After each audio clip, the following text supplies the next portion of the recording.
नमस्कार, आप देख रहे हैं दो टूक। मैं हूं प्रखर श्रीवास्तव और देश में इन दिनों बहुत कुछ चल रहा है। जैसे बजट पेश हुआ, इस पर राजनीतिक चर्चा होना चाहिए। अमेरिका के साथ ट्रेड डील हुई है, इस पर भी विचार मंथन होना चाहिए। लेकिन हमारे देश की संसद का अमूल्य समय एक ऐसी किताब के लिए बर्बाद किया गया जो अभी तक प्रकाशित ही नहीं हुई है। दरअसल राहुल गांधी जनरल नरवणे की पुस्तक को लेकर जिद और हट पकड़ कर बैठ गए। इस पुस्तक के 2 पैराग्राफ पढ़ने के लिए उन्होंने और उनकी पार्टी कांग्रेस ने संसद को ठप कर देने का मंसूबा बना लिया है। पीएम लोकसभा में ना बोल पाए, इसके लिए महिला सांसदों को ढाल बनाया गया और जब इस सब का विरोध हुआ तो लोकसभा अध्यक्ष के खिलाफ भी प्रस्ताव लेकर आ गए। इस बीच जिन जनरल नरवणे की पुस्तक को लेकर राहुल गांधी और कांग्रेस हंगामा मचा रहे हैं, उन्हीं जनरल नरवणे ने अब यह साफ कर दिया है कि उनकी पुस्तक अभी प्रकाशित नहीं हुई है। और ऐसे में यह सवाल उठता है कि क्या राहुल गांधी अब अपने किए गए दावे से पीछे हटेंगे या फिर हमेशा की तरह वो हिट एंड रन की पॉलिटिक्स पर ही चलेंगे। तो इन्हीं सब सवालों का जवाब जानने के लिए आज हमारे साथ जुड़ेंगे कुछ खास मेहमान। लेकिन पहले देखते हैं कि संसद में चल रही इस उठापटक पर किसने क्या कहा।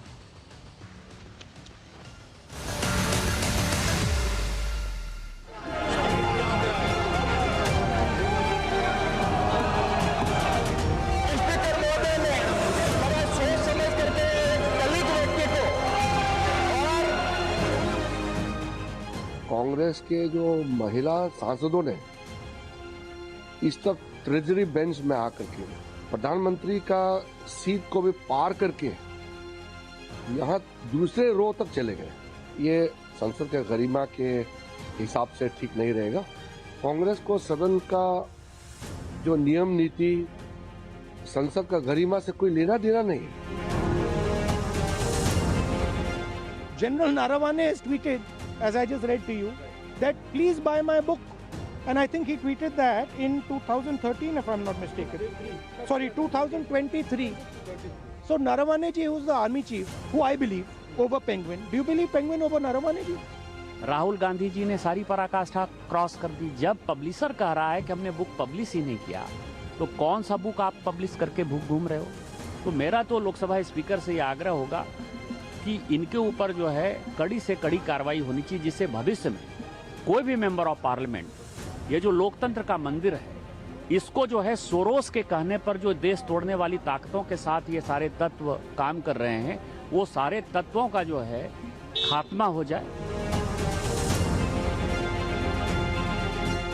हमारे जो पार्टी का स्टैंड है, हमें नो कॉन्फिडेंस साइन करने में कोई दिक्कत नहीं है। 2 दिन 3 दिन स्पीकर को समय दीजिए। अगर स्पीकर कोई एक्शन नहीं लेता है या उस पर कोई विचार नहीं करता है, then there is always a room to move no confidence. Tamil Nadu में एक जस्टिस के खिलाफ दीपम केस को लेकर आप उस जस्टिस के खिलाफ भी इम्पीचमेंट ला रहे थे। आप चीफ जस्टिस ऑफ इंडिया के खिलाफ भी कुछ वर्षों पहले, याद करिए, इम्पीचमेंट ला रहे थे।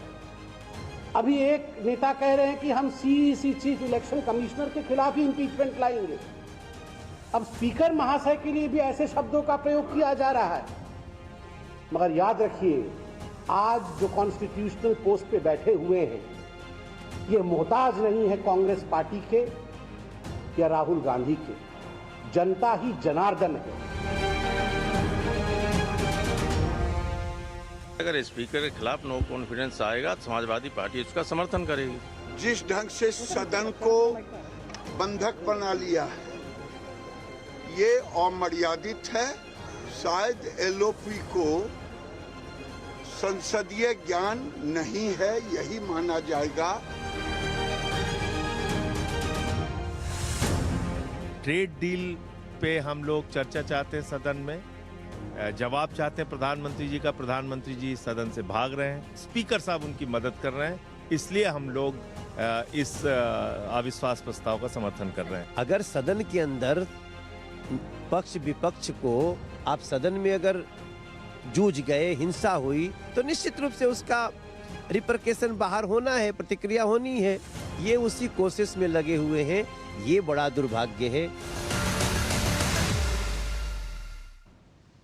तो आपने सुन लिया कि किसने क्या कहा, किस पार्टी का क्या मत है। लेकिन इस वक्त हमारे साथ जो जुड़ चुके हैं उनसे हम चर्चा करेंगे कि अब कल क्या होगा और क्या राजनीति किस तरफ जा रही है और संसद में क्या कार्रवाई हो पाएगी या नहीं हो पाएगी। ऐसी तरह से हंगामा चलता रहेगा। हमारे साथ जुड़ चुके हैं राजनीतिक विश्लेषक तहसीन पूनावाला, जो बड़े तेज तर्रार राजनीतिक विश्लेषक हैं और कांग्रेस का पक्ष रखेंगे।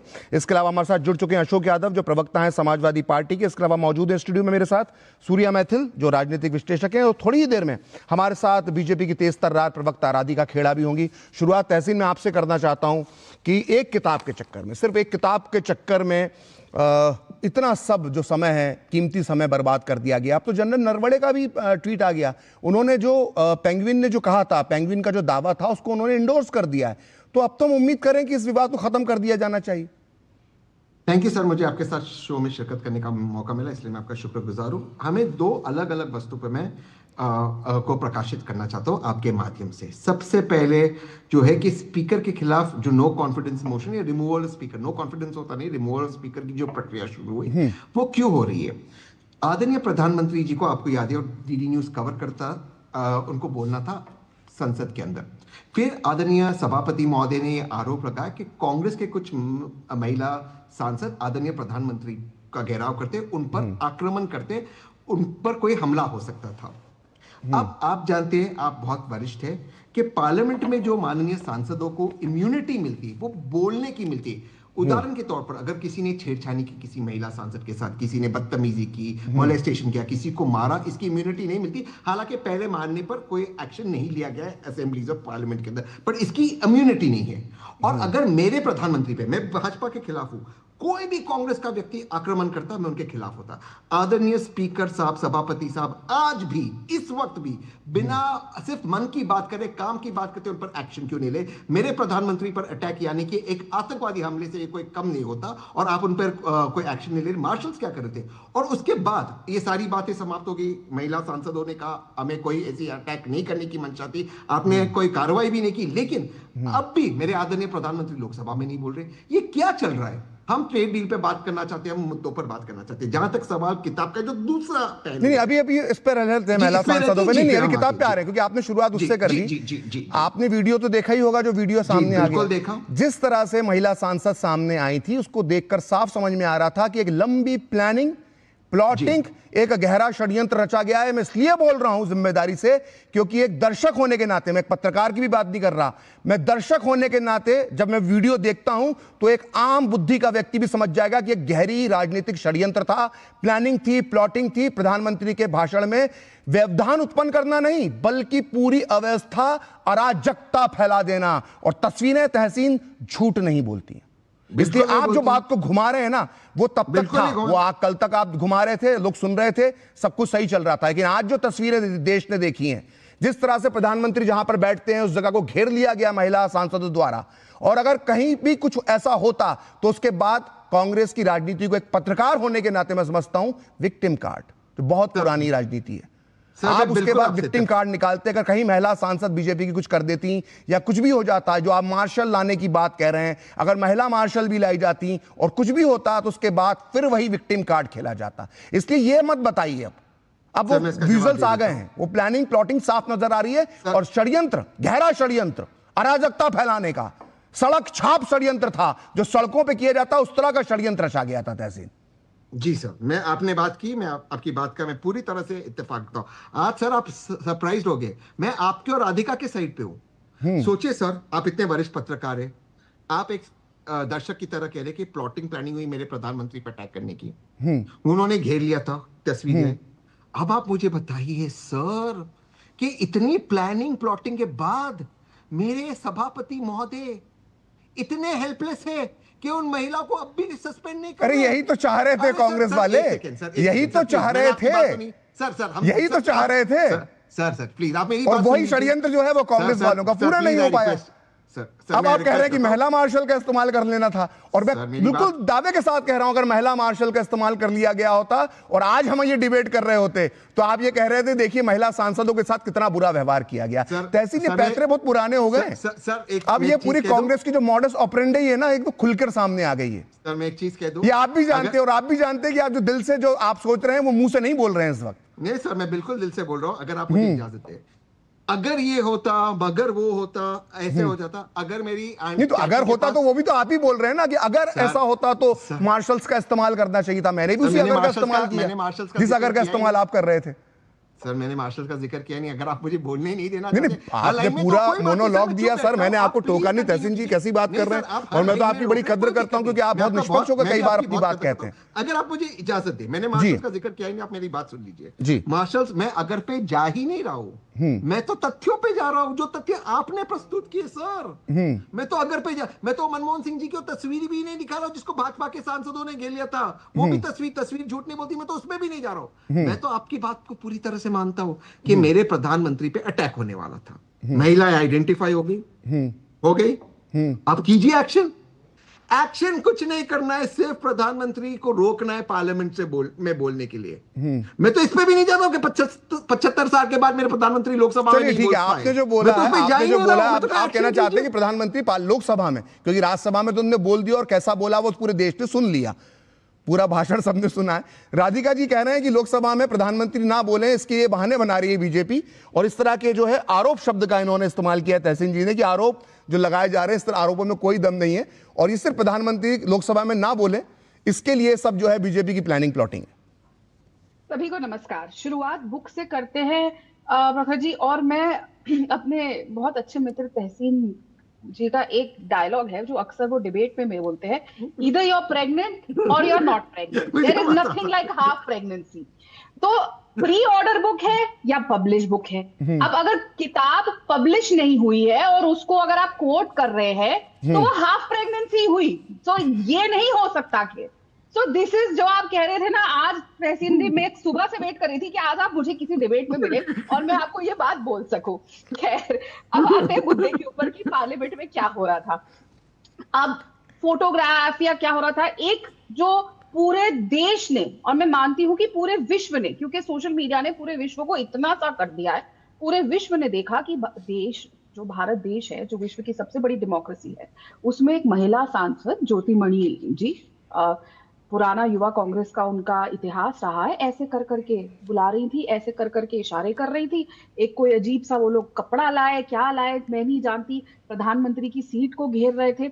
और अगर आपने एक और दृश्य देखा होगा जहां वो ऐसे ऐसे कर रही थी, एक दृश्य पहले एक बार राहुल गांधी का भी था, ऐसे ऐसे करके वेल में जाओ, वही भारतीय जनता पार्टी के सारे सांसद, चाहे वो किरण रिजिजू जी हो, चाहे कोई भी हो, सब के सब हाथ जोड़ के खड़े थे, हाथ जोड़ के उनको बोल रहे थे कि बाप प्लीज वहां जाइए, यहाँ मत आइए, प्रधानमंत्री की चेहरे वो भी दिखाइए ना कैसे हाथ जोड़ के खड़े थे। तहसीन आपने अभी कहा था मैं फोटो पे नहीं जाना चाहता, उस फोटो पे भी आऊंगी। आपके सांसद ऐसे ऐसे करके आक्रामक स्थिति पे थे और हमारे सांसद हाथ जोड़े हुए थे, सारे पुरुष सांसद पीछे हो गए। इससे पहले आप लोग एक और विक्टिम कार्ड खेलते, और मुझे लगता है वो एक बहुत ही अच्छा तरीका था जब महिलाएं वहां आ गई, इससे पहले एक और विक्टिम कार्ड खेला जाता, सब हाथ जोड़ के पीछे हो गए, आप देवी हैं, आप आगे बैठिए या आप वहां जाइए, फिर हम अपनी सीट पे बैठ जाएंगे। तो ये है संस्कृति, सभ्यता और गली के गुंडों का फर्क। अब आप बात कर रहे हैं भारतीय जनता पार्टी की फोटो की, बताइए ऐसे प्रधानमंत्री की चेयर के ऊपर कौन से कपड़े, कौन से तख्तियां रख दी थी, या कौन सा इस तरीके का आक्रमण करके ऐसे ऐसे किया था, या ऐसे ऐसे अटैक। आप जानते हैं तहसीन जी, राहुल जी ने किस तरीके से, जब प्रधानमंत्री जी का पिछली बार भाषण होना था तब भी उन्होंने वेल में लोगों को कितना धक्का देके भेजा था, गौरव गोगोई हो सब हो, और उधर से प्रधानमंत्री जी ने क्या कहा था, पानी का ग्लास ऑफर किया था। और केरल से जो सांसद हैं, मैं नाम भूल रही हूँ, एनएसवाई के अध्यक्ष रह चुके हैं, आईबी हिडन साहब, उन्होंने वो पिया भी। ये संस्कृति संस्कार होते हैं। आप संसद में देश के लोगों ने आपको चुन के भेजा है, आपसे उम्मीदें रखते हैं, ये उम्मीद नहीं थी कि आप एक गली के गुंडे की तरह वेव करेंगे, और संसद चलने दीजिए। अब दूसरी बात पे आते हैं कि स्पीकर के, इन्होंने कहा स्पीकर साहब ने ये कह दिया, वो कह दिया। जैसे जी मुझे ये बताइए कि ये कौन लोग हैं कांग्रेस पार्टी में जो नहीं चाहते थे कि ये पास हो, जो आया था कि आपको याद होगा जब धनखड़ साहब के खिलाफ भी अविश्वास प्रस्ताव आया था तो उसमें धनखड़ साहब की स्पेलिंग गलत लिख दी थी, उसमें मुझे याद है कि वो तो जयराम रमेश साहब ने लिखा था। इस बार 4 बार, 2 फरवरी 2025, 3 फरवरी 2025, 4 फरवरी 2025। अरे ये राधिका, ये हो सकता है, ये हो सकता है कि जानबूझकर गलती छोड़ी गई कि इस पे भी विक्टिम कार्ड खेल लेते। ये अब देखो दो चीजें हैं, या तो वो है प्रखर जी की जो कॉपी पेस्ट का एक इन्होंने वो बनाया हुआ है ढांचा कि कॉपी पेस्ट करो, तो नकल के लिए अक्ल यहाँ पे जो चाहिए होती है वो अक्ल इतनी भी नहीं है इनके पास बेसिक। या दूसरी ये चीज है जो पे आ रही हूँ कि ये जानबूझ के संसद का समय बर्बाद करना है कि दिखाएंगे कि देखो, और ये सोच रहे थे कि इनका विश्वास प्रस्ताव फिर कैंसिल कर दिया जाएगा क्योंकि इन्होंने डेट गलत लिखी है, और फिर ये विक्टिम कार्ड खेलेंगे, देखो संविधान खतरे में है, देखो पार्लियामेंट खतरे में है, तो वो भी इनका फेल हो गया। अब और देखिए मैं तो मानती हूँ स्पीकर साहब ने इनका साथ जो किया बाद में उसके, उन्होंने साफ साफ कह दिया कि मैं तो अब आऊंगा तभी जब ये सब कुछ क्लियर हो जाएगा, तब मैं आऊंगा, तब तक मैं पार्लियामेंट नहीं आऊंगा। अब वहां पे भी इनको मुंह की खानी पड़ी है, तो ये सब नहीं करना चाहिए। और खास करके क्यों नहीं समझाते आप तहसीन जी राहुल जी को, काहे को एक ऐसी किताब, एक आपके साथी है जो टिकट ब्लैक में लेके घूमते हैं, अब ये पता नहीं किस तरीके की फर्जी किताबें लेके घूम रहे हैं। नरवाने साहब ने साफ साफ कह दिया,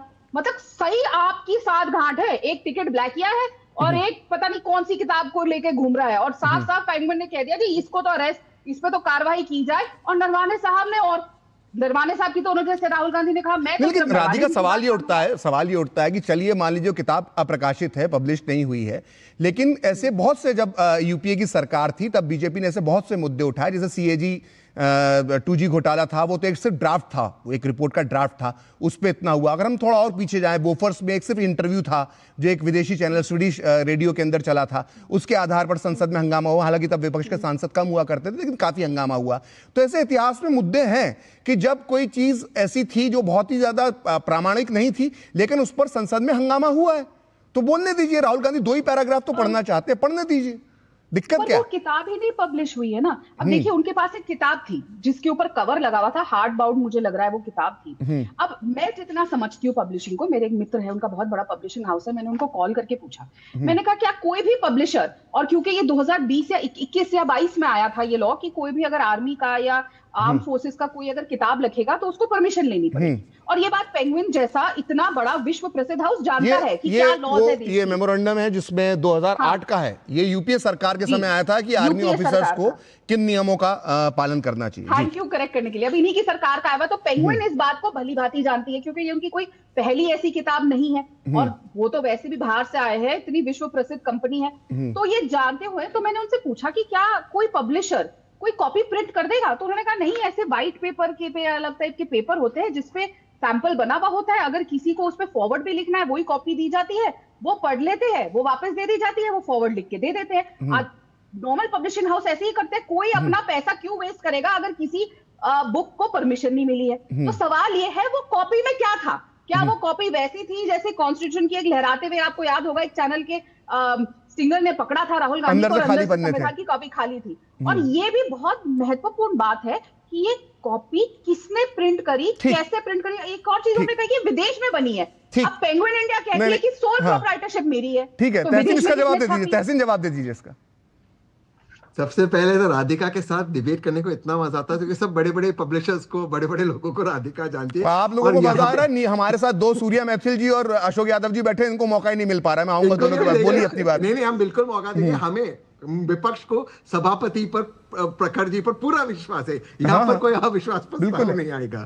तो प्रखर जी यहाँ पर कुछ नहीं। 2 चीज मैं कहना चाहता हूँ और अपनी बात को समझ। एक, सबसे पहले कि जैसे आपने कहा बोफोर्स के समय कौन सी रिपोर्ट छपी थी, एक स्वीडिश रिपोर्ट पे, स्वीडिश रेडियो इंटरव्यू चला, इन्होंने शुरू कर दिया। सीएजी की ड्राफ्ट रिपोर्ट पे स्वर्गवासी सुषमा स्वराज जी ने कहा हंगामा करना हमारा अधिकार है, अरुण जेटली जी ने कहा पार्लियामेंट को डिस्टर्ब करना हमारा अधिकार है, पार्लियामेंट चलाना सरकार का कर्तव्य है, हाउस ऑपोजिशन का होता है। और यही इनकी मानसिकता रही है। जब आदरणीय प्रधानमंत्री स्वर्गवासी मनमोहन सिंह जी बोल रहे थे, भाजपा के लोग ऐसे ऐसे हाथ हिला रहे थे और पेपर और सारे बैनर जैसे खड़े थे, मनमोहन सिंह जी है। देखिए, नारे तो प्रधानमंत्री मोदी की स्पीच में हर बार लगे।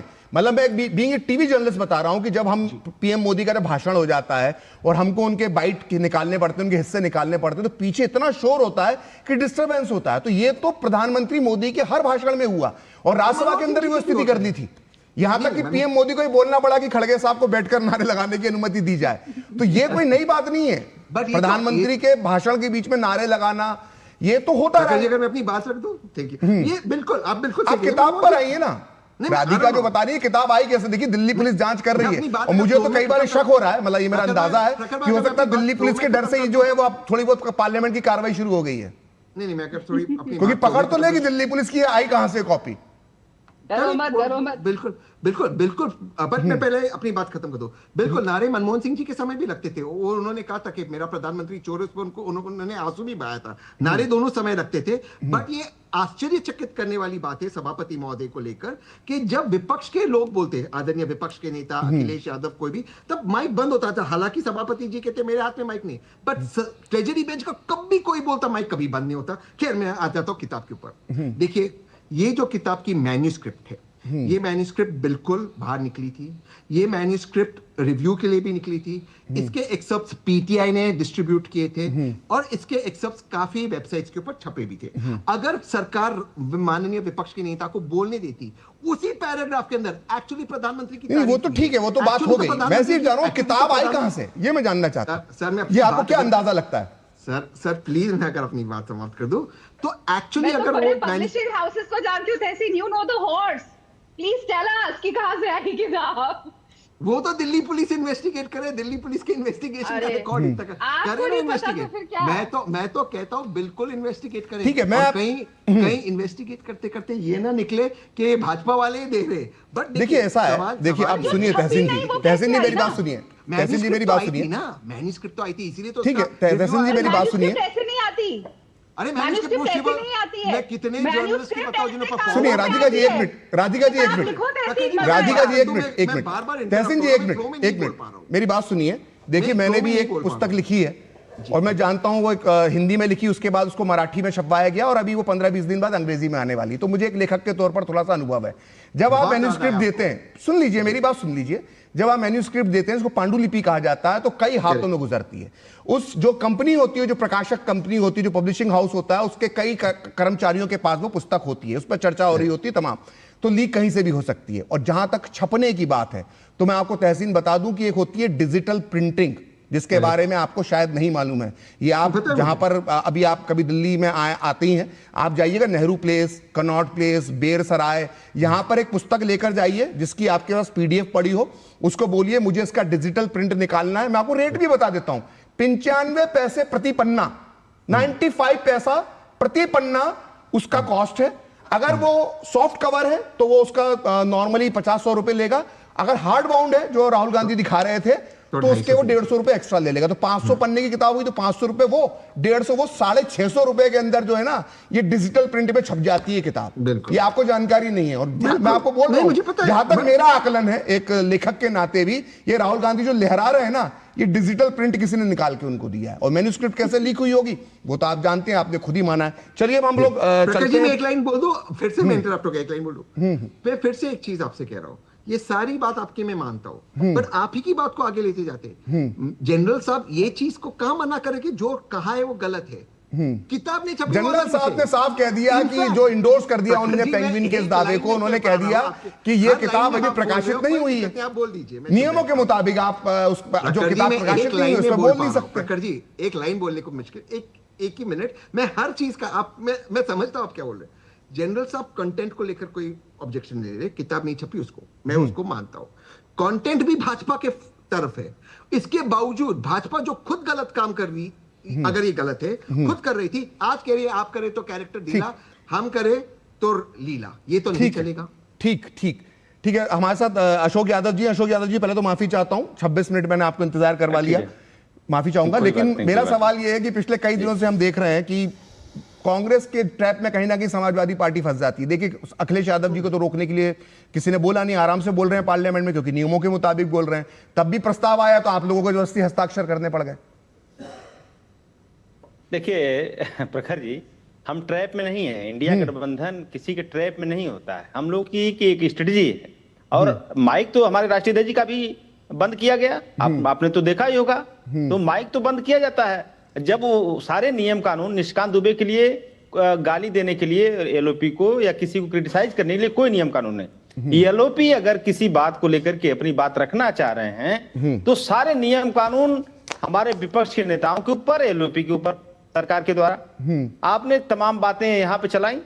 देखिए हम लोग जूनियर क्लास में जब थे तो स्टोरी मेकिंग कंपटीशन होते थे, कहानी बनाओ प्रतियोगिता। तो ये जो सरकार और जो लोकसभा अध्यक्ष जी माननीय जो स्टोरी मेकिंग कंपटीशन, तो इनसे अच्छा तो जूनियर क्लास का बच्चा स्टोरी बना लेता है।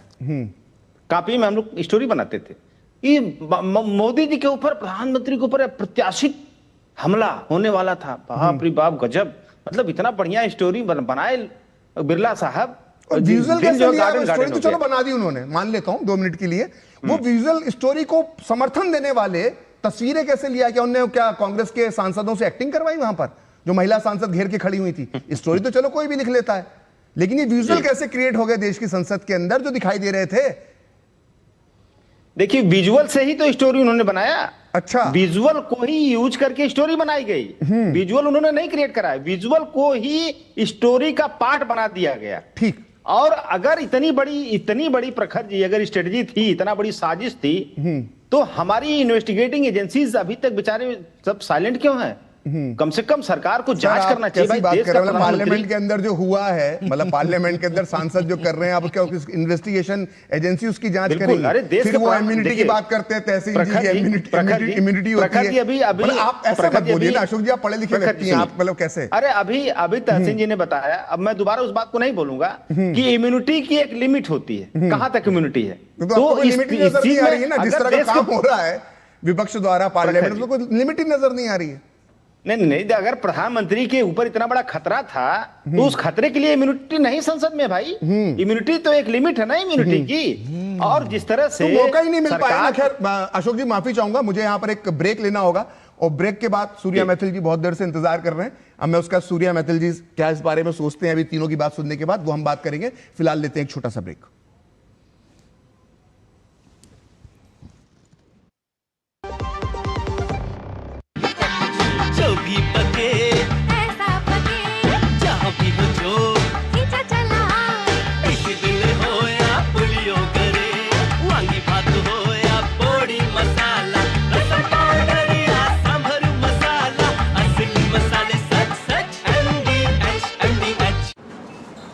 जब विकास जी के लिवर का ऑपरेशन हुआ तो पॉलिसी बाजार की टीम ने हॉस्पिटल पहुंचकर 50 लाख रुपए का क्लेम अप्रूव करवाने में पूरी हेल्प की। पॉलिसी बाजार पर 1 करोड़ का हेल्थ इंश्योरेंस सिर्फ 550 रुपए महीने से शुरू। मैसेज डियर इन्वेस्टर, एक एक्सपर्ट स्टॉक टिप खास आपके लिए। ये ऐप डाउनलोड करो और पैसे डबल करो। एक्सपर्ट जी, बदमाश का बाप हूँ मैं। ऐप डाउनलोड करने से पहले मैं आपका पूरा रिपोर्ट कार्ड निकालूंगा। मैं मूर्ख नहीं हूँ। डिस्टेंस यूपीआई कहता है, अगर कोई ऐसी सलाह दे तो पहले एडवाइजर की पूरी जांच कर ले और कहे मैं मूर्ख नहीं।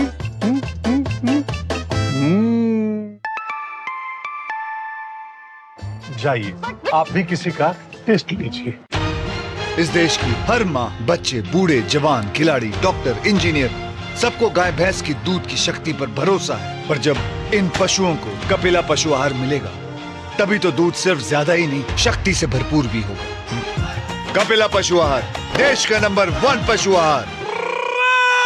संडे को भी लैपटॉप पे लगे हो? अरे काम वाम छोड़ो, लाइफ में थोड़ा इंटरेस्ट लो। आपके लिए रिक्लाइनर चेयर ऑर्डर कर रहा हूँ, ये देखो। अरे इतनी महंगी चेयर क्यों ले रहा है? आप ही कहते हो लाइफ में ज्यादा इंटरेस्ट लो। अब जब ज्यादा इंटरेस्ट मिल रहा है तो कहीं खर्चने तो दो। ज्यादा इंटरेस्ट? स्टेबल मनी पे घर बैठे एफडी कराएं और पाएं 1% तक इंटरेस्ट। स्टेबल मनी, इंडिया का FD booking app, download now. कहते हैं कि dog is man's best friend, पर चौबे जी के अस्पताल का बिल हम थोड़े ना भर सकते हैं। उस दिन कहने लगे नी रिप्लेसमेंट, 4 लाख का खर्चा आया। अच्छा हुआ हेल्थ इंश्योरेंस था, वरना तुम कंजूसों से मांगना पड़ता। अरे जियो चौबे जी। अच्छा किया इंश्योरेंस लिया। कम ब्याज पे लोन चाहिए, वो भी ऐप से। वाह, फंसा। अनजान ऐप से बचें। आरबीआई कहता है जानकार बनिए, सतर्क रहिए। LIC युवा प्रोफेशनल्स के लिए लाए हैं नव जीवन श्री। करें नियमित प्रीमियम का भुगतान, जीवन बीमा का आनंद लें, प्राप्त करें प्रीमियम के प्रतिशत पर गारंटीकृत एडिशंस। अपने वित्तीय लक्ष्यों के अनुरूप मैच्योरिटी पर गारंटीकृत धनराशि पाएं। मौजूदा पॉलिसी धारकों के लिए आकर्षक अतिरिक्त लाभ। आज ही खरीदें। गोल्डी छोले मसाले, जहाँ जाए रिश्ते बनाए। गोल्डी लाए हैं फ्रेश लॉक टेक्नोलॉजी, जो रखे मसालों को हर समय फ्रेश। तो ब्रेक के बाद दो टूक में आपका फिर से स्वागत है और हम चर्चा कर रहे हैं संसद में जो लगातार गतिरोध बना हुआ है, कभी हटता है कभी फिर शुरू हो जाता है, और खासकर जो जनरल नरवणे की जो पुस्तक है उसको लेकर जो विवाद छिड़ा हुआ है। हालांकि जनरल नरवणे का भी अब बयान आ गया है, उन्होंने जो उनका प्रकाशक है पेंगुइन, उसको उन्होंने एक तरह से इंडोर्स किया, उन्होंने माना है कि ये पुस्तक प्रकाशित नहीं हुई है। लेकिन फिर भी राहुल गांधी का जो पुराना कार्यशैली रही है उसको देखकर लगता नहीं है कि ये गतिरोध समाप्त होगा। सूर्या जी, आपने ब्रेक से पहले सभी मेहमानों की बातचीत सुनी। मैं आपसे जानना चाहता हूँ, फ्रीडम ऑफ स्पीच इस देश की एक बहुत बड़े लोकतंत्र की खासियत है। अगर कोई पुस्तक, अगर मान लीजिए वो प्रकाशित भी नहीं हुई है लेकिन उसके कुछ अंश अगर रिलीज हो गए हैं, बाहर आ गए हैं या किसी भी तरीके से उपलब्ध है, तो उस पर चर्चा करने में क्या दिक्कत है? आखिर क्या समस्या क्या है इस पर? धन्यवाद प्रखर जी। पहले तो आपको और पूरे देश को भारत माता की जय, वंदे मातरम। देखिए, मैं पूरी डिबेट को बहुत शांति से सुन रहा था और तहसीन जी की एक खासियत है कि वो बड़े बड़े विषयों पर जिस प्रकार से एक मकड़ जाल बुन देते हैं और चीज़ों को घुमा देते हैं, वो घुमाने की बड़ी अच्छी कला है। ये कला अगर राहुल गांधी भी सीख जाएं तो शायद वो अपनी संसदीय सीट को ठीक ठाक मार्जिन से उत्तर भारत में भी जीत पाएंगे। एक मैं फोटो दिखा रहा हूँ आपको, ये जो कह रहे हैं ना बार बार, ये प्रताप सारंगी जी हैं। हाँ, ये प्रताप सारंगी जी हैं।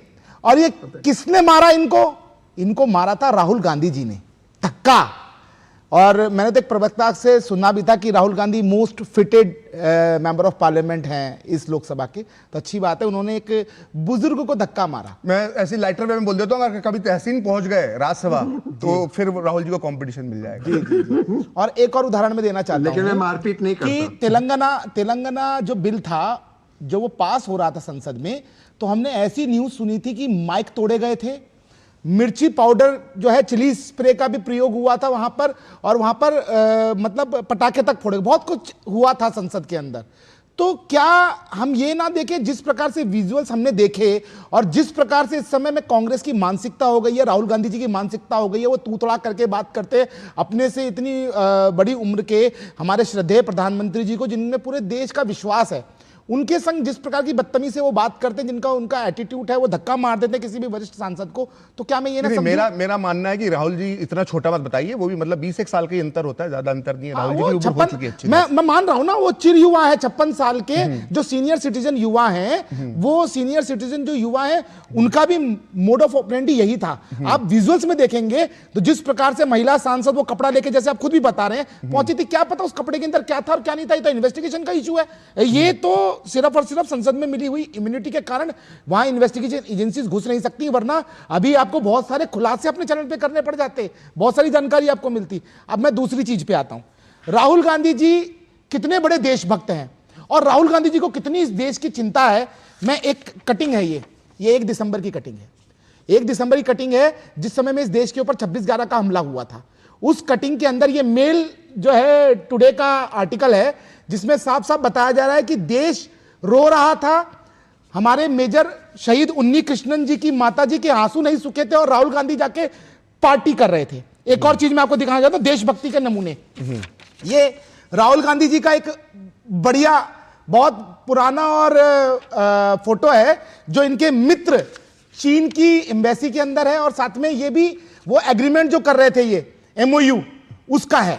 मैं ये सब चीज इसलिए दिखा रहा हूं प्रखर जी कि जिस चीन से ये बात कर रहे हैं, जिस चीन के लिए ये बात कर रहे हैं, आज ये छातियां पीट रहे हैं भारतीय सेना के विषय में, ये कह रहे हैं उस कैलाश रिज के अंदर टैंक पहुंच गए 4-4, जबकि नरवणे साहब की स्टेटमेंट है कि ऐसा कुछ भी नहीं है। और भी जितने भी ब्रिगेडियर्स हैं और जितने भी एक्स आर्मी मैन हैं, बड़े बड़े सीनियर कर्नल और जनरल्स हैं, उन्होंने कहा है कि कैलाश रिज इस प्रकार का क्षेत्र जहां पर कभी टैंक चढ़ नहीं सकता।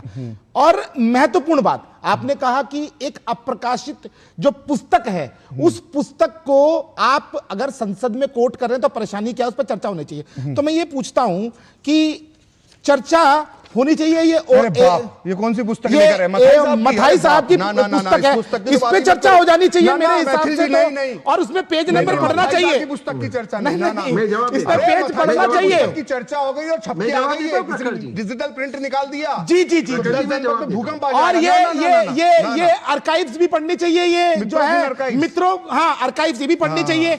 और जिस चीन के लिए ये बहुत ज्यादा प्यार उमड़ रहा है कि चीन में हमारे सैनिकों को परेशानी है, ये एक और किताब, ये ओरिजिनल आप ओरिजिनल दिखा दी, ओरिजिनल दिखा दी, ये लीजिए। ये जो किताब है, ये किताब भी पढ़ लेनी चाहिए राहुल गांधी को। और मैं आपको बताऊं कि राजनीतिक किस प्रकार से चीजें जो है मैनिपुलेट होती हैं, वो ये रही।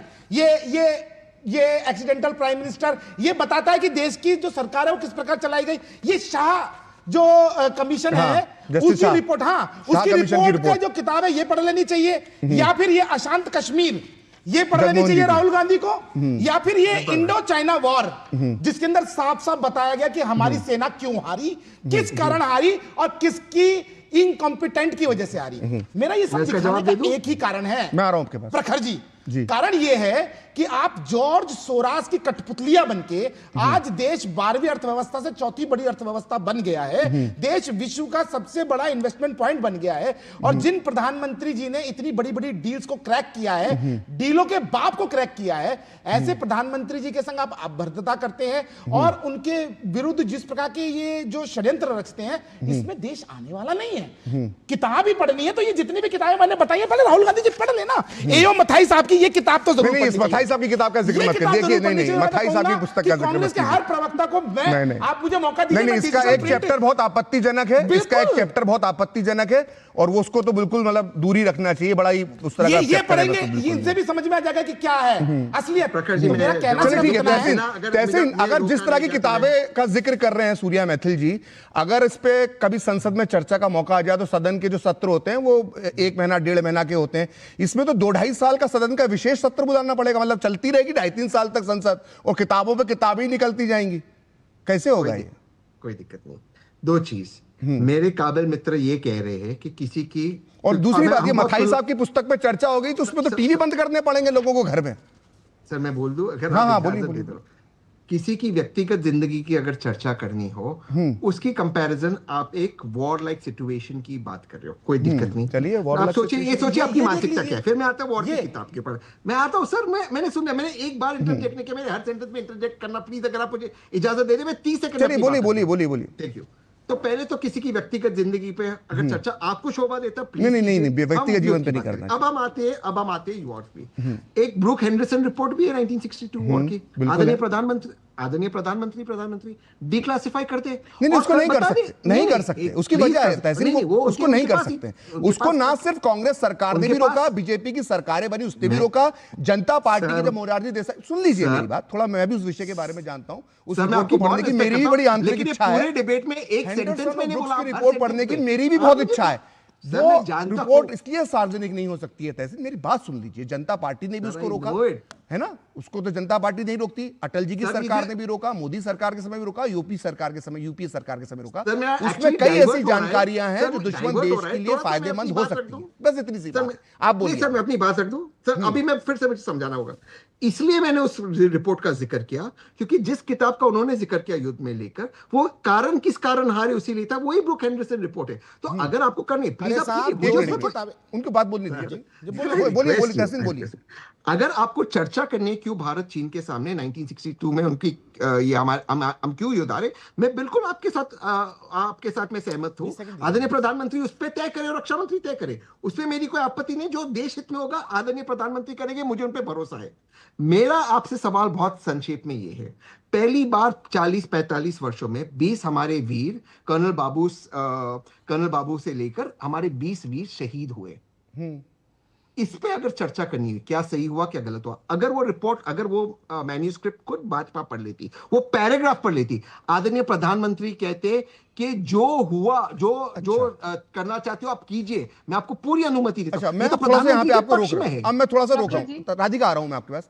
आपने कहा कि राहुल गांधी का स्टेटमेंट था, तो सुबह उन्होंने बयान दिया कि मैं जनरल नरवणे की बात पे विश्वास करता हूं। एब्सोल्युटली आप करते हैं, ठीक है। अब मैं पीसीआर से निवेदन करूंगा कि जनरल नरवणे की बात पर राहुल गांधी इतना विश्वास करते हैं, तो मेरी पीसीआर टीम से मेरा निवेदन है कि जनरल नरवणे का वो बयान चलाया जाए जिसमें उन्होंने कहा था कि 1 भी इंच जमीन भारत की जो है वो चीन ने नहीं ली। पीसीआर टीम प्लीज इस इंच वाले बाइट को जरा चलाएं, जनरल नरवणे के फाइल बाइट को। Firstly, we have not lost out in any territory. We are where we were before this whole thing started. But as a result of this agreement, it has been reached on the principle of mutual and equal security So I think that should be the way we look at this whole disengagement process, that it serves the interests of both countries to have a very stable LAC and with less chances of any confrontation taking place. That should be the larger viewpoint that we take. And not an inch has been lost. Not an inch has been lost, that's right. तो तहसीन, अब ये बताइए मुझे कि general Naravane की ये बात मानेंगे जो किताब अप्रकाशित किताब में लिखी है, ठीक है? और ये जो उन्होंने कहा कि 1 भी इंच नहीं ली, इसको लेकर जो है 3 साल से 4 साल से कांग्रेस ने बवाल काट रखा है, सुप्रीम कोर्ट तक उनको डांट लगा चुका है। तो राहुल गांधी की जो राजनीति है कि कड़वा कड़वा थू थू और मीठा मीठा गप गप, ये कब तक चलेगी राजनीति, बता दीजिए सर। संक्षेप में बताइएगा सर, प्लीज संक्षेप में बता दो। आप जो बात कर रहे हैं वो पार्लियामेंट की बाहर की बात है। मैं फिर से आपको बताता हूँ, 1 इंच जमीन नहीं गई हम सबको। सर प्लीज मेरी बात समाप्त होने दीजिए, मैं आपको समझा दूंगा। 1 इंच जमीन नहीं गई हमारी, इस बात पे सब जानते हैं। लेकिन राहुल नहीं जानते ना, राहुल तो बार बार बोल रहे हैं कि हजारों वर्ग किलोमीटर। अब क्या मालूम अपने परदादा की जो भूदान आंदोलन चला था नेहरू जी ने चीन के सामने, उसमें जो उन्होंने जमीन दान कर दी थी चीन को, क्या उसका जिक्र कर रहे हैं? तो अलग बात है। आप कह रहे हैं 1 इंच, लेकिन राहुल गांधी तो बार बार कह रहे हैं। आप क्या सोचते हैं मैं ये नहीं पूछ रहा हूं सर। मैं राहुल गांधी क्या सोचते हैं मैं ये बात, राहुल गांधी की बात कर रहा हूं। अगर आप मुझे कहने दे, मेरी बात समाप्त हो जाती। 1 इंच जमीन नहीं गई, वो जो बात आप कोट कर रहे हो पार्लियामेंट की बाहर की बात है। वैसे फॉर कॉन्टेक्स्ट पार्लियामेंट के अंदर अरुणाचल में भाजपा के सांसद तापकिर गांव ने कहा कि वहां पे गांव बस गया अरुणाचल प्रदेश के अंदर। वो लोंगजू की बात थी, लोंगजू किसके समय गया था, वो आप फिर परेशान हो जाएंगे। 1962 में जो भूदान आंदोलन चला था कथित तौर पर, उसके अंदर जमीन गई है वो। सर वो उन्होंने ट्वीट पे कहा पार्लियामेंट। ठीक है राधिका जी आप बोलें। सर मैं अपनी बात समाप्त ही नहीं कर लो अपनी बात समाप्त। मेरे 30 सेकंड ले लो तहसीन। प्लीज। तापकिर गांव ने ये कहा और उसके बाद उसने ट्वीट पे एक अलग बात की। उन्होंने कहा कि अरुणाचल के हमारे लोग किडनैप हो गए। विषय वो नहीं है, हम विषय बात करें 20 भारतीय सैनिक, कर्नल संतोष बाबू से लेकर 20 भारतीय सैनिक शहीद हुए पहली बार 45 साल में। उस पर चर्चा है। जमीन अब मैं एक बाइट और सुना देता हूं 20 भारतीय सैनिकों के शहीद पे। एक बाइट मैं पीसीआर टीम से निवेदन करूंगा कि जनरल नरवणे ने एक इंटरव्यू में, एनआई को दिए इंटरव्यू में, पॉडकास्ट में कहा था कि जो दादागिरी दिखाता है चीन, उसको हमने इस तरह से हैंडल किया कि दुनिया को मालूम पड़ गया कि ये दादागिरी नहीं चल सकती है। पीसीआर ये बाइट प्ले करना तहसीन के लिए खास तौर से। Correct, I agree with it. Not only of the PLA itself, but I feel it diminished the stature of China as a country in the global eyes. Because after this clash occurred and we showed that it is possible to stand up to China, who tries to bully its smaller neighbors. Once we did that, I think from Canada to Lithuania to Europe to Philippines, everyone actually, got that feeling that yes, if you're fighting for what is correct, if you have a principled stand, it is possible to take a stand even against China. And we don't have to always be cowed down by the might that they try to project. India as a country, India as a country showed to the world that it is possible to take on that neighborhood bully, as is the case everywhere. Whether it is a school bully or a neighborhood bully, you have to stand up to him sometime or the other. Right. We showed it can be done. तो ठीक है तहसीन, गलवान में जो हुआ था 20 भारतीय सैनिक शहीद हुए थे, उस पर जनरल नरवणे ने क्या कहा वो हमने आपको दिखा दिया। माफी चाहूंगा, यहां पर ब्रेक लेना पड़ेगा। ब्रेक के बाद में राधिका से बात करूंगा, फिर मैं आपके पास एक बार फिर आऊंगा। फिलहाल लेते हैं एक छोटा सा ब्रेक। जब घर का कमाने वाला चला जाता है तो वक्त के साथ शायद उसके जाने का दुख कम हो जाए, लेकिन एक मिडिल क्लास फैमिली फाइनेंशियली टूट जाती है। फैमिली के लिए अपना फर्ज निभाओ। पॉलिसी बाजार पर 2 करोड़ का टर्म लाइफ इंश्योरेंस सिर्फ 700 रुपए महीने से शुरू। व्यक्तिगत जानकारी के लिए ऑनलाइन अनुरोधों से रहें सावधान। कुछ भी जानकारी देने से पहले जरूर सोचें। कोई भी वैधानिक कंपनी फोन या इंटरनेट पर आपसे निजी जानकारी कभी भी नहीं मांगती, इसलिए ऐसे कॉल या ईमेल आने पर अपनी जानकारी देने से पहले समझदारी दिखाएं और सावधानी बरतें। सुनो, एक अच्छी इंश्योरेंस पॉलिसी एआई से पूछते हैं। एक ऐसी पॉलिसी जिसमें प्रीमियम पेमेंट हो लिमिटेड पर इनकम आती रहे लाइफ टाइम। LIC का जीवन उत्सव। एक ऐसी पॉलिसी जो दे होल लाइफ इंश्योरेंस कवर भी। LIC का जीवन उत्सव। वाह, चलो तो LIC की जीवन उत्सव पॉलिसी ही लेते हैं। मैं भी तुमसे यही कह रही थी। LIC का जीवन उत्सव। लाइफ टाइम सेलिब्रेशन मनाइए LIC के जीवन उत्सव के साथ। फ्यूचर सेट है। मेरी पसंद, मेरी पसंद, मेरी पसंद, मेरी पसंद, हमारी पसंद, हम सब की पसंद। मजबूत देश का मजबूत सरिया हो गया स्टील। विभाग अनेक, कंप्लेंट बॉक्स 1।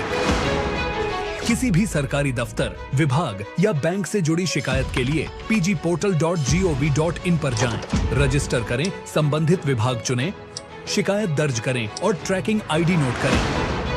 SMS या ईमेल पर एक्नॉलेजमेंट पाएं और शिकायत का जवाब सीधे मंत्रालय से प्राप्त करें। अब तक 1 करोड़ 12 लाख से अधिक भारतीयों ने भरोसा जताया। CP ग्राम्स, आपकी हर शिकायत का हल। अभी शिकायत दर्ज करें pgportal.gov.in।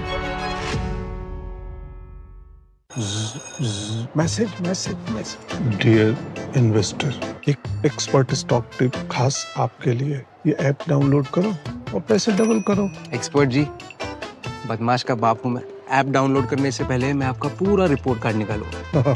मैं मूर्ख नहीं हूँ। डिस्टेंस। UPI कहता है अगर कोई ऐसी सलाह दे तो पहले एडवाइजर की पूरी जांच कर ले और कहे मैं मूर्ख नहीं।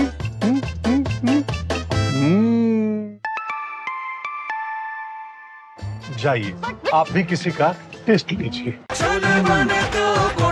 गोल्डी छोले मसाले, जहाँ जाए रिश्ते बनाए। गोल्डी लाए हैं फ्रेश लॉक टेक्नोलॉजी, जो रखे मसालों को हर समय फ्रेश।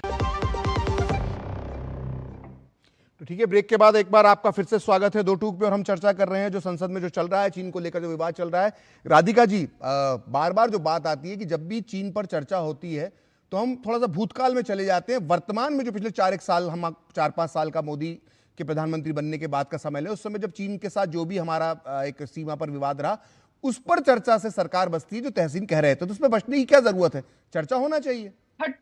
34,000 स्क्वायर किलोमीटर से ज्यादा जमीन अभी तक कांग्रेस और उनकी सरकारें चीन को दे चुकी है। वो तो हम भूल ही नहीं सकते, क्योंकि हमारा घर अगर किसी ने किसी को दे दिया है, कोई एक हमारे परिवार का तथा कथित बड़ा रहा हो, देश के पहले प्रथम प्रधानमंत्री हो, उसके बाद भी उनकी परिवार हो, इतनी जमीन हमारी दे दी, MOU साइन कर ले, तो वो जानना जरूरी है। अब ठीक है, आज की भी बात कर लेते हैं, क्योंकि सारा मुद्दा जनरल नरवणे साहब की तथा कथित किताब पे है, जो हमें नहीं पता कि उन्होंने वैसा लिखा है कि नहीं लिखा है। लेकिन जैसे आपने ये 2 बयान उनके दिखाए, वो तो ऑन रिकॉर्ड है, वो तो वीडियो पे है। एक वैसा ही और उनका बयान है जिसमें उन्होंने कहा कि 1979 से लेकर आज तक अब की बार पहली बार हुआ है कि चीन को भारत की वजह से नुकसान झेलना पड़ रहा है, और चीन का नुकसान हुआ है। मतलब सुनिए, आज की बात करनी है कि चीन और भारत की क्या स्थिति है, ये तो उन्होंने बता दिया कि हमने बुली को आंख में आंख डाल के जवाब दिया, लाल आंख ये कहते कि हमने नहीं दिखाई। इसीलिए फिर रिपीट करती हूँ, जनरल नरवणे साहब की स्टेटमेंट है, आपका PCR वो भी दिखा देगा। 1979 के बाद पहली बार चीन को नुकसान हुआ, ये रियलिटी है। तो इस पे चर्चा करते हैं ना, ये तो ऑन रिकॉर्ड है तहसीन, ये सारी चीज ये ऑन रिकॉर्ड वीडियो के बयान है, और ये AI जनरेटेड भी नहीं है, सारे के सारे ANI और सबको दिए हुए हैं, तो बहुत इजीली अवेलेबल है। लेकिन जो आप एक कागज या किताब, वो जो भी कॉपी लेके घूम रहे हो, वो क्या गारंटी है कि वो किताब में लिखा हुआ था? क्या पेंगुइन ने कहा है कि वो लिखा हुआ था?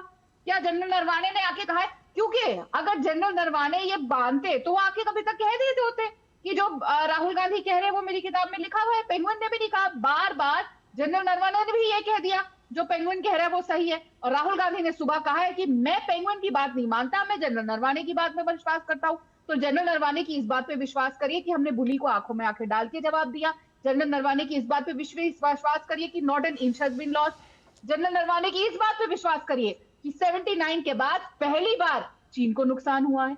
फिर हम आगे की भी चर्चा कर लेंगे। जब राहुल गांधी, ये मेरा मैसेज दीजिएगा, बहुत जिम्मेदारी से भाजपा की प्रवक्ता होने के नाते बोल रही हूँ तहसीन जी, ये पहुंचा दीजिएगा अपने हाईकमांड तक कि अगर राहुल गांधी इन सब चीजों को स्वीकार, अब कांग्रेस तो है ही ना, अब how can you take Congress out of Tahseen? तो ये जो चीजें हैं, अगर राहुल गांधी मटल पे आके कहेंगे संसद के कि मैं इनको एक्सेप्ट करता हूं, ये सत्य है, तो उसके बाद हम इस पे भी चर्चा कर लेंगे। मैं जिम्मेदारी से कह रही हूँ, हमारी पार्टी चर्चा करेगी। पहले राहुल गांधी लिखित में एफिडेविट पे दे दे अगर बोलना नहीं चाहते एफिडेविट वैसे देंगे नहीं, पर लिखित में मैं दे सूर्या देंगे। सूर्या मैथिल जी आपके पास आऊंगा। अशोक जी को मैं कम समय दे पाया हूं। अशोक जी, जब जो राधिका जो बात कह रही हैं कि नरवणे जी की बात वो स्वीकार की जाएगी जो सूट कर रही है राहुल गांधी की पॉलिटिक्स को, और वो जब चीन की लेकर जो बयान दे रहे हैं उसको स्वीकार करने को तैयार नहीं होते, सुप्रीम कोर्ट से डांट खाने के बाद भी। इस तरह के साथी होना, इस तरह के सहयोगी होना, अगले साल यूपी में चुनाव है, फायदा तो कुछ होता दिख नहीं रहा, नुकसान और हो सकता है। अशोक जी, जी अभी आपने एक कहावत कही, मीठा मीठा गप-गप, कड़वा कड़वा थू थू। आप ही ने कहा तो आप ही की बात को मैं रिपीट कर रहा हूं। यही बात राधिका जी कर रही। जनरल नरवणे की हर बात को मानेंगी एक्सेप्ट वन थिंग, जो एलओपी उठाना चाहते हैं उस बात को नहीं मानेंगे, बाकी चीजें लिखित में ले लेंगी, तब उस बात को एग्री करेंगी।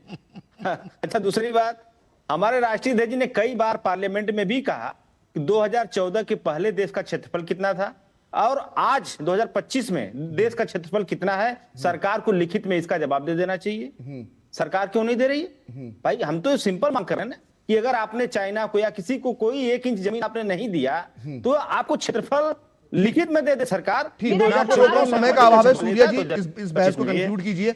आपने सबके बातें सुनी और अब आपको क्या लगता है कि क्या सरकार को खुलकर चीन के मामले में जो स्थिति है वो स्पष्ट करना चाहिए? नहीं तो हर बार हर साल भर में 2 बार 2-3 बार ऐसा होगा, किसी तरह से संसद में गतिरोध होता रहेगा।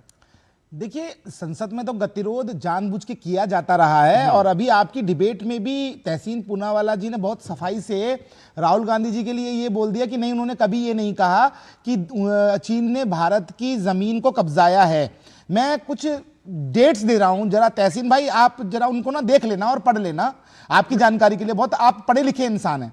19 जून 2020 जैसे ही गलवान हुआ उसके बाद उन्होंने एक वीडियो मैसेज डाला था जिसके अंदर कहा था कि चीन हमारी हजारों किलोमीटर जमीन को कब्जा करके बैठ गया है। उसके बाद 7 फरवरी 2021 संसद के बाहर तब उन्होंने कहा था कि चीन ने हमारी जमीन पर कब्जा कर लिया है। 10 फरवरी 2022 में लोकसभा के भाषण में भी उन्होंने सेम चीज पर दोहराई।